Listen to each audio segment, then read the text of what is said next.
So, who started the narrative? Whose fault is it that everyone's expectations are championship or bust? You are Locked On Trojans, your daily podcast on the USC Trojans, part of the Locked On Podcast Network, your team every day.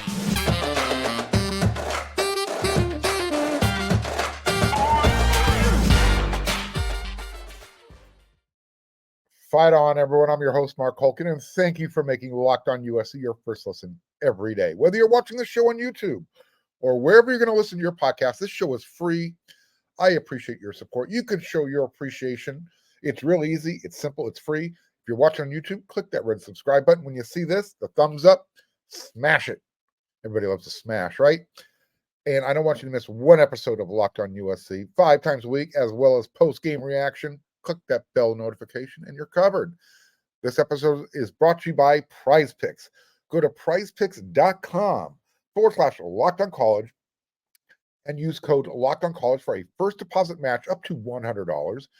Daily fantasy sports made easy.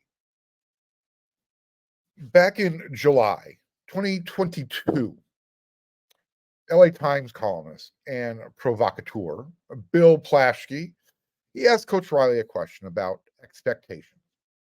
This was Coach Riley's response. To win championships, we didn't come here to play for second. End quote. Pretty simple, cut and dry, no ambiguity, right? Following Saturday's loss to Utah, Lincoln Riley wasn't sure how this narrative got started. Quote, we're in the middle of the season. That's a dream world. You're fighting your ass off every single week. We don't come in every single week talking about winning a national championship or going to playoffs. And I don't know where that narrative starts. Coach, I can go back even further than Bill Plaschke's interview that you did with him. I'm pretty sure this narrative started the day you were introduced by your former boss, Mike Bohn. Quote, and it was a little more subtle, but we'll get through this.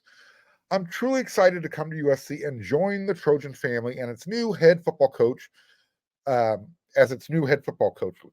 Riley said. USC has an unparalleled football tradition and tremendous resources and facilities. And the administration has made the deep commitment to winning. I look forward to honoring that successful tradition and building on it. The pieces are in place for us to build the program back to where it should be and the fans expect it to be. We will work hard to develop a physical football program that is dominant on both sides of the line of scrimmage and has a dynamic, balanced offense and a stout, aggressive defense. End quote. What? Lincoln, did you think no one was listening and willing to believe anything you said the day you showed up? That line, the pieces are in place for us to build the program back to where it should be and what the fans expect it to be. USC is about championships. You started the narrative.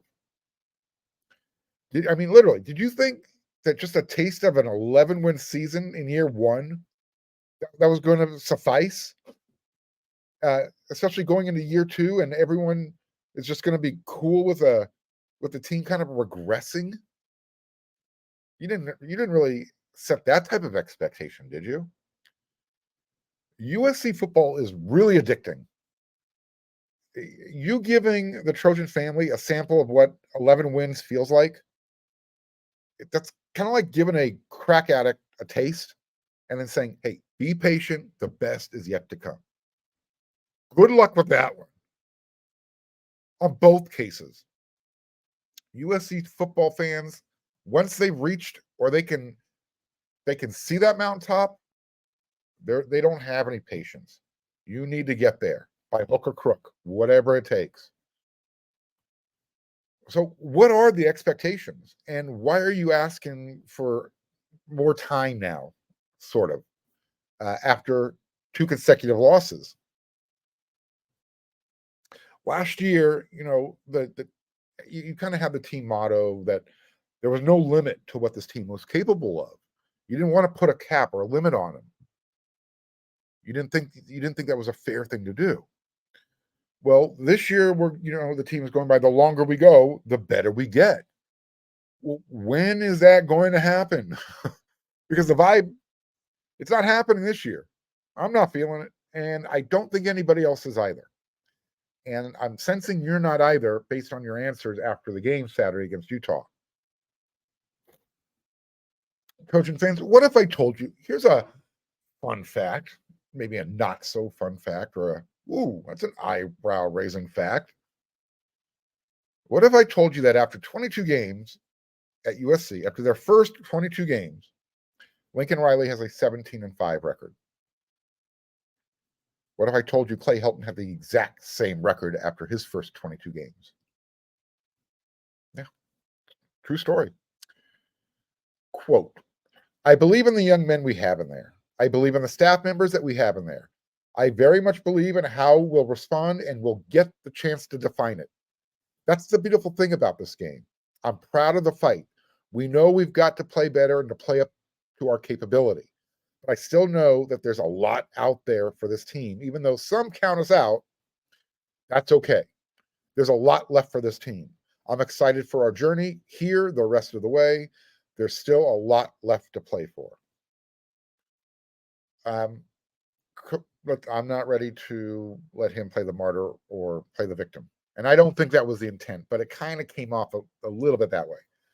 No one that I know, including this fan and media person, wants to stop believing in you and the vision you have for this program. Far from it.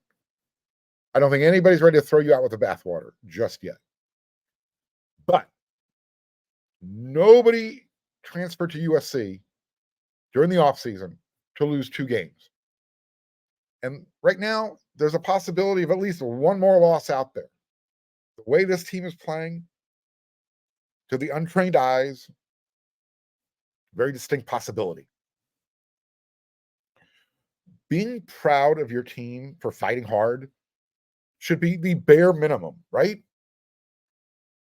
I don't think it should really be the focus on the team's development.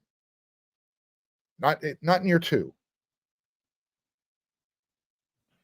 That's what last year was for. Year 2 team development is supposed to be about progress on the field, specifically on the defensive side of the ball. But now it's creeping up on your side of the ball. So that's not happening. And apparently the team felt the pressure and heard the outside noise. There's another quote from Lincoln Riley after Saturday's game. Remember, he's the only one who spoke.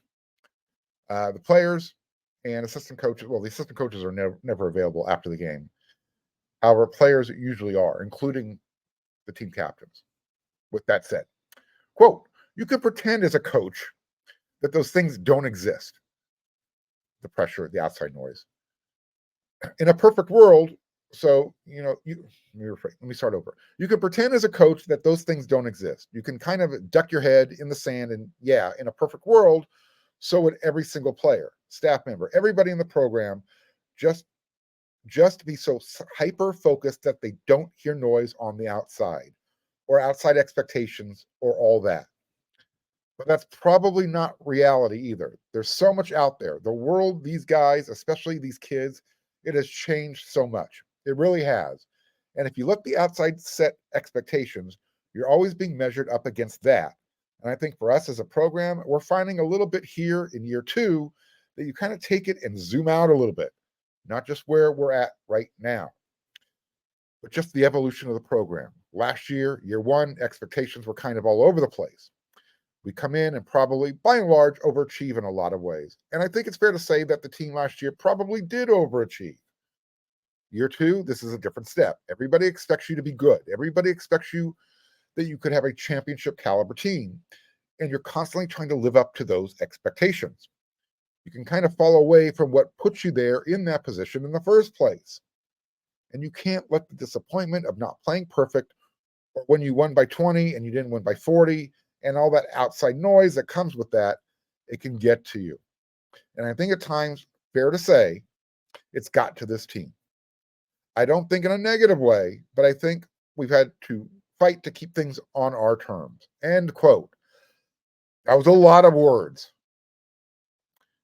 So I guess this is a rhetorical response. Is that an admission that they're not as focused as they were last year? He continued, there were more words. I think that is so important that's part of our progression as a program. When you haven't been in this position in a while, it takes time and it's going to take some scars. It's going to take some tough lessons to learn. These are lessons that we couldn't learn last year. Like it wasn't like this. It didn't feel like this. This is part of our progression and it sucks. It kills you. But this program will be better for it because for the first time in a while, there are going to be championship expectations here, and those aren't going anywhere. Yes, it was like this, Coach. It was very much like this at the end of last season and in the bowl game. Also, look, there was a little bit of a finger pointing there at the end of his quote. No matter what kind of coaching job his predecessors did at USC, their teams, they had championship expectations too. So I'm sorry, Coach. That's part of the job description at USC, winning championships, and you don't get to fall back on the outside expectations and the noise, especially when you're coming off an 11-win season. You set the narrative. You can't be naive and say you don't know where this started and where it came from.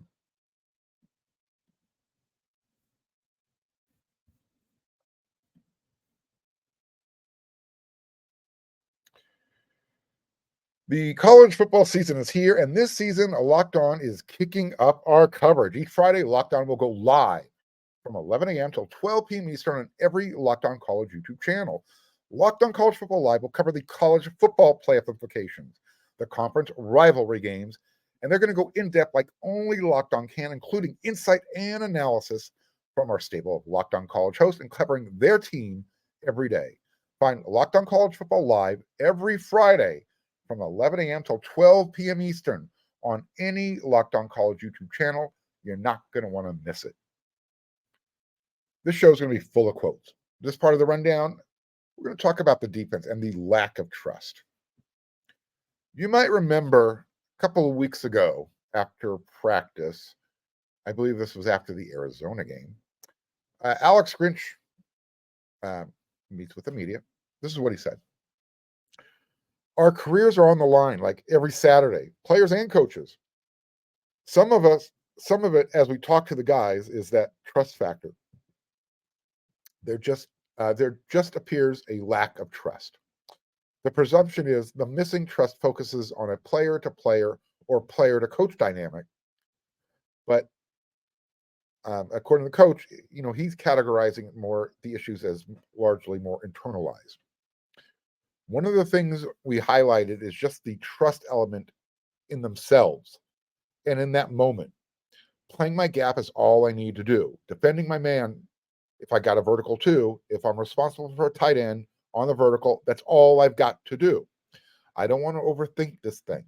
I think a lot of that is just settling in and making sure that we trust some of those things that we do on Tuesdays and Wednesdays. Sometimes too, when your back's against the wall, what else you got? Let's just trust each other and trust in yourself. And I give the guys a lot of credit for doing that. End quote. So again, I said a couple of weeks ago, Alex Grinch, he talked a lot about the trust on USC's defense. Well, I'm hearing from sources that there are some big-time trust issues. I don't know how I can characterize it as major. I will just say there are some big-time trust issues. And there are literally players who don't want to speak up. This is what I'm being told. And whether it's because they're starters or, part of their everyday, game rotation, that's not really relevant. The bottom line, the players they don't want to speak up because they don't trust the scheme. They don't want to call out their coach. Guess what? It's not just the current players that don't trust the scheme. The recruits don't either. So bringing more guys in through the transfer portal, while it's a Band-Aid, it isn't the only solution. It helps, but it's not curing what's ailing you. So how do you stop the bleeding? I mean, when you can't stop a third-string backup quarterback from looking like a Heisman contender, what do you do next?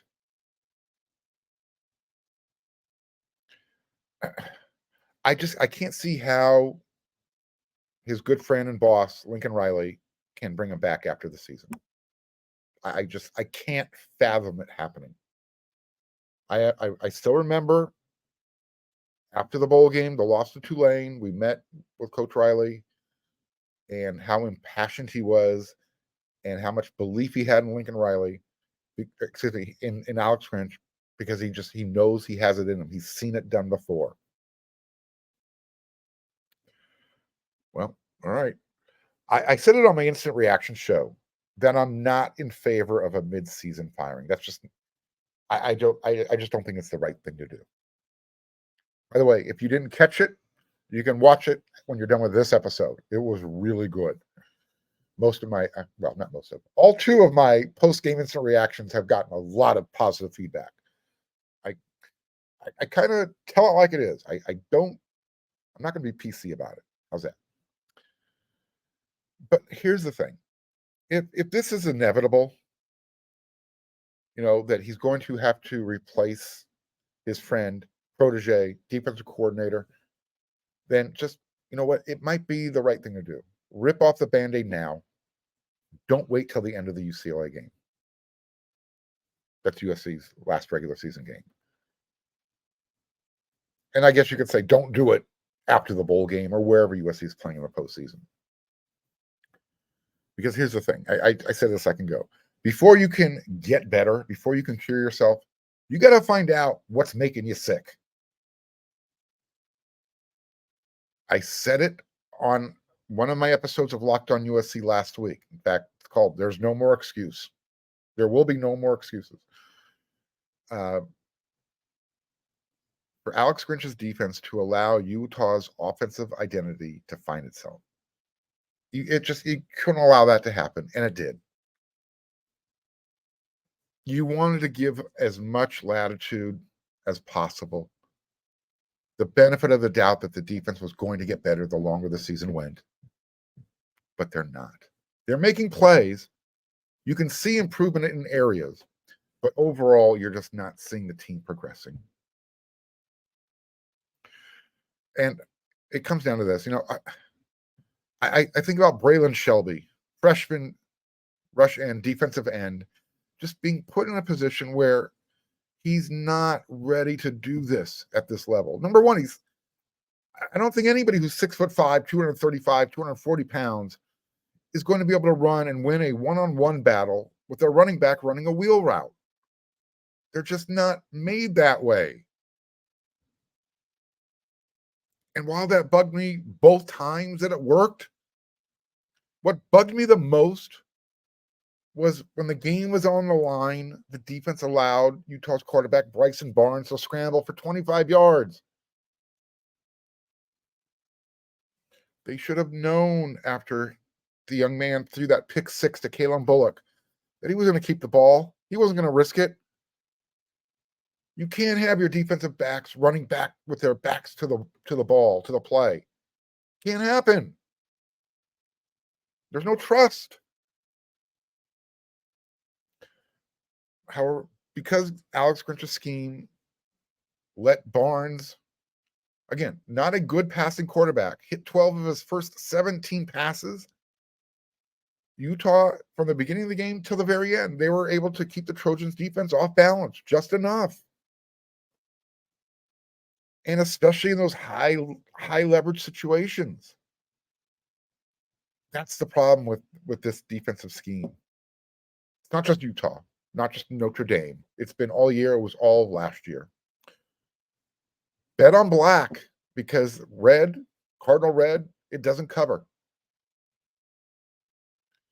What makes this hard to talk about is that the effort is there by the team, by the guys on defense. They are busting their butts. They are trying hard. You can see it.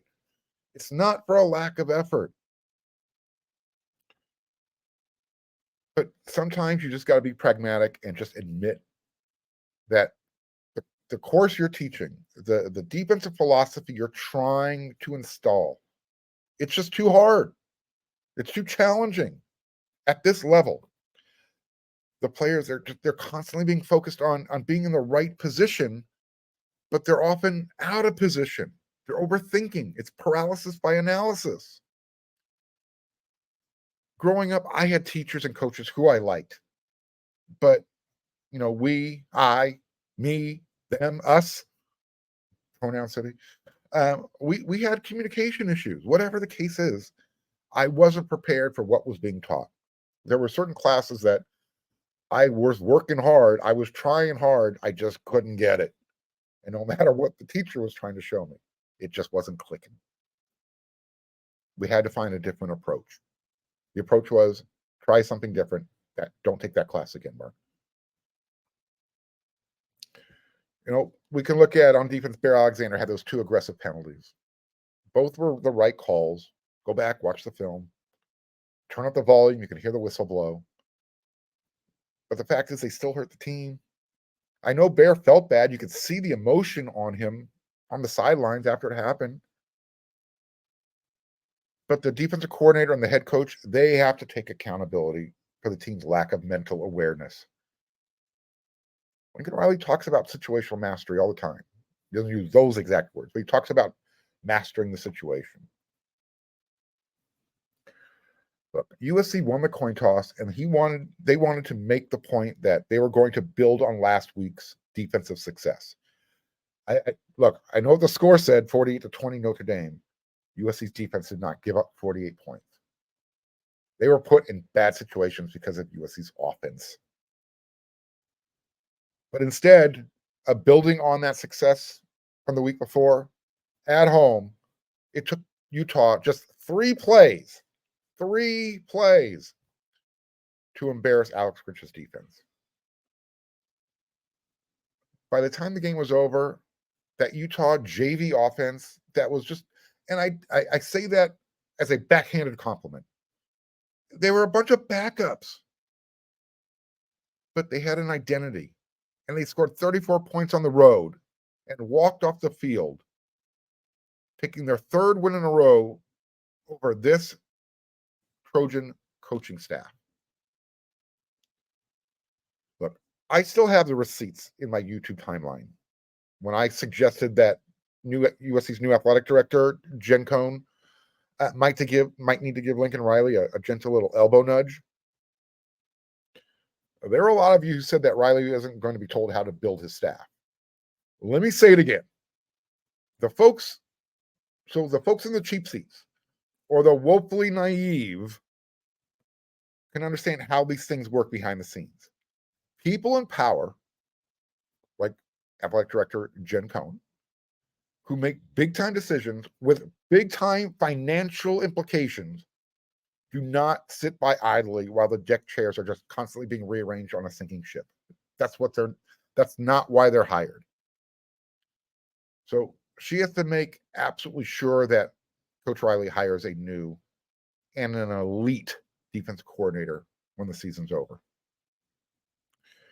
Coach Grinch's philosophy of speed, tackles for loss, creating turnovers sounds great. Great philosophy if it works.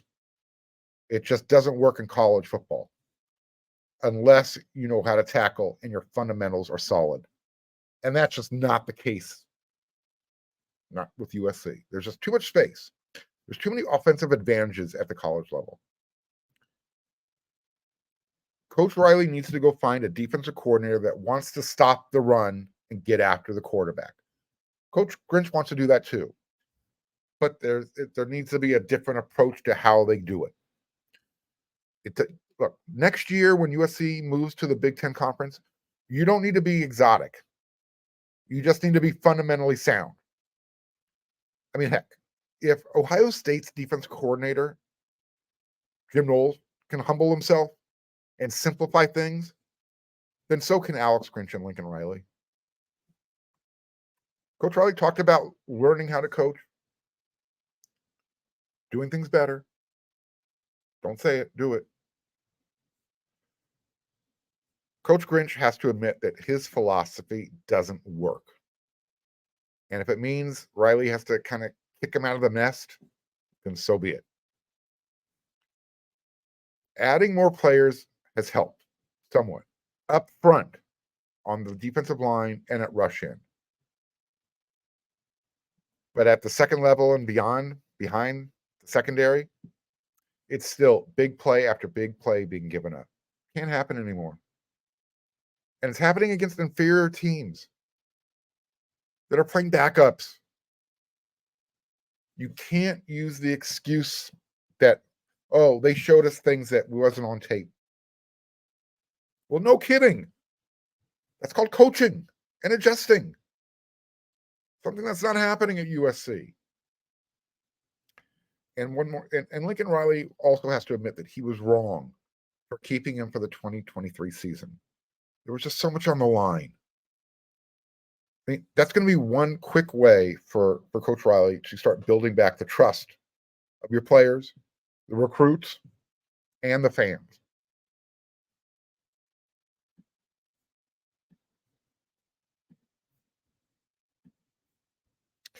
PrizePicks is the largest independently owned daily fantasy sports platform in North America. They're the easiest and most exciting way to play daily fantasy sports. It's just you against the numbers. Instead of battling thousands of other players, including pros and sharks, it's just you pick more than or less than on a 2 to 6 player stat projections, and you can literally just watch the money roll on in. PrizePicks is a skill-based, real money daily fantasy sports game. PrizePicks offers projections on any sport: college football, college basketball, NBA, NHL, NFL, you name it, they got it. You pick 2 to 6 players, and if they will go more or less than their PrizePicks projections, you can win up to 25 times your money on any entry. At PrizePicks, you aren't competing against other people. It's just you versus the projections available. And it's really quick. You can make your PrizePicks entries in like 60 seconds. It's that easy. I'll have some examples for you tomorrow. Well, here's a couple of examples. You can go check out PrizePicks, but here's a couple I'll make up for you. The Trojans on offense will score 40 points against Cal's defense. The Trojans defense will hold Cal's offense to less than 30 points. Caleb Williams will throw for more than 300 yards against Cal's defense. PrizePicks offers a recently improved deposit and withdrawal experience, including the option to use Apple Pay for quick deposits into your account, and that's going to give you a real nice, secure feeling. Go to prizepicks.com/LockedOnCollege and use code LockedOnCollege for a first deposit match up to $100. Again, go to prizepicks.com/LockedOnCollege, and you're going to use code LockedOnCollege, and they're going to match your first deposit up to $100.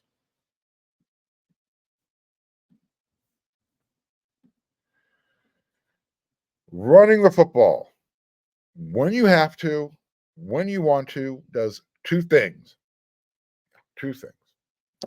Number one, it controls the line of scrimmage, and it projects physical dominance. It actually does more than two things, because that was two things right there. Actually, those are two in the same. Number two, it provides an identity, and it shows a willingness to adjust your quarterback-friendly offense when the defense is daring you to run the ball. This is what Lincoln Riley said after the game about maybe needing a more balanced run-pass attack. When I've been asked about play calling in my career, hindsight obviously always tells the story. At times we ran it well, at times we got stuck. We had some big plays in the passing game and missed a couple of others. So yeah, I think we can go back and look at it. And a third and short, that's a pretty good call that we got stuffed on a missed block. I had a couple of calls that certainly I'd love to have back. We had a couple of throws we'd love to have back. I don't think any one group was terrible, but everybody kind of, including me, had a few mistakes. And you can't make that against good teams. And when we didn't make them, we played well. But obviously, it's got to be better. On offense, they had more mistakes than they played well. That's me saying that. Disagree? You know where the comment section is? Drop it. Drop the dime. Tell me how you feel. Here's what I would say to Lincoln Riley's answer. How hard is it just to say, I should have stayed with the running game going into the second quarter? Literally, whatever rhythm the offense had was taken away by your own play calling and clock management. If you want to slow the game down to your advantage, run the ball. Don't forget about the run and try and force the passing game because Caleb Williams has 6 yards at the end of the first quarter. Who cares? Your offense had 100 yards on the ground in the first quarter against Utah's run defense. It's what was working. This is what Riley said on adjusting his calls to get USC's offense back on track. My job is to get better just like everybody else. I've had, I think, an okay track record calling plays, so I'm confident in my ability and our ability to do that. But we can all be better for each other. That's called football. You're all in it together. I'll never sit up here and say I did it all right and guys made the mistakes. We're all in it together, and our success is tied together, and our failures are tied together. So we got to all come back tomorrow to work tomorrow with our heads up, ready to get better and go attack the challenge. And I can promise you, this team and program will get that out of their head coach, end quote. I kind of sense a little defensiveness in his answer when he used his track record card at the top there, but I really do love the rest of his answer and his accountability. He didn't duck it. You know, one of the things that Lincoln Riley does is he always brings up one of Clay Helton's favorite, I mentioned it earlier, talked about mastering situations. Coach Helton referred to it as situational mastery. Coach Riley talks about working on situations all the time during practice. I would love to confirm that for you. You know the story there. But I want to drop that 2-point conversion try after Kalen Bullock's pick 6, but I can't get past it.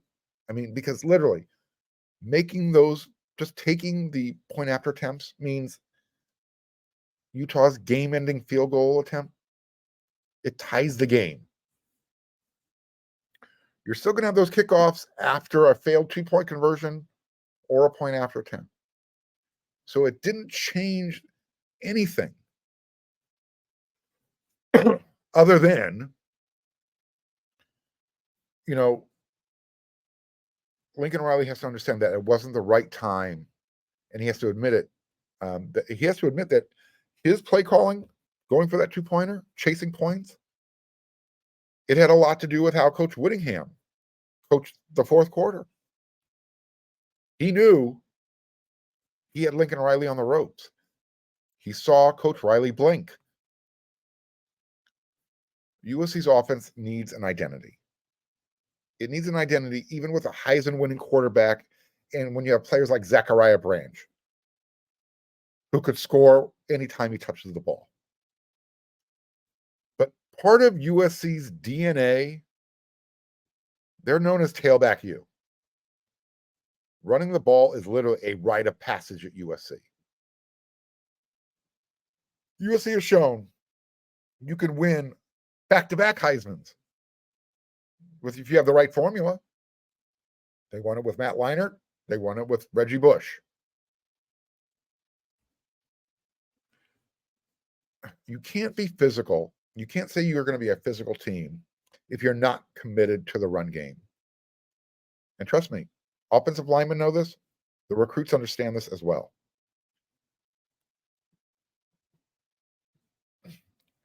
Football means running the ball.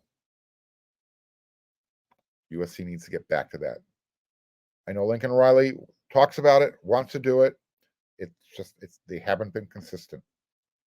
And when you show that you were able to do it last year against Utah's defense, which was pretty darn good, and you're really able to do it against even possibly a better defense this year,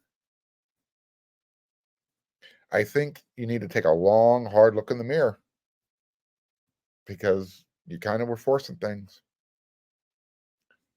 Take what you get. USC is about running the ball. You got to run the ball at USC, even when you have a Heisman-winning quarterback. All right, that's it for this episode of Locked on USC. I'll be back with another one tomorrow. That's what we do 5 times a week. I want to thank everyone for making this their first listen every day. When you're done here, go check out all of our written content over there at USC. You're going to love it. They got a subscription special. Take advantage of it. So until then, everyone, you know what to do.